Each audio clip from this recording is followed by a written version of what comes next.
ખેડૂતને જમીન ઉપર ફાઇનાન્સ આપવાનું જણાવીને સિક્યુરિટી પેટે જમીનનો વેચાણ દસ્તાવેજ લખી આપવાનું જણાવીને વેચાણ દસ્તાવેજ લખાવીને બાદમાં ફાઇનાન્સ નહીં કરીને દગાબાજી કરીને ખેડૂતની જમીન ખોટી રીતે લખાવી લઈને ગુનાહિત કૃત્ય આચરનાર ટોળકીના સભ્યને પકડી પાડતી eco cell crime branch Surat police.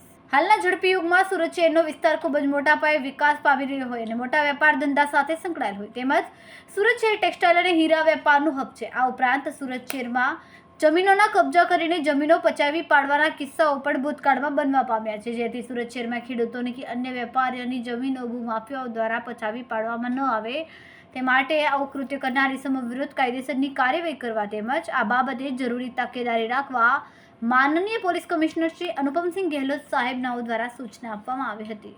પોલીસે ગુનો નોંધીને ગુનામાં સંડોવાયેલ આરોપીને તાત્કાલિક અસરથી ઝડપી પાડવા પ્રયત્નો હાથ ધર્યા હતા। આરોપી દિલીપસિંહ તખતસંગવાળાને અટકાયત કરીને કાયદેસરની કાર્યવાહી હાથ ધરી છે। હાલમાં સદર ગુનાની તપાસ ચાલુ છે।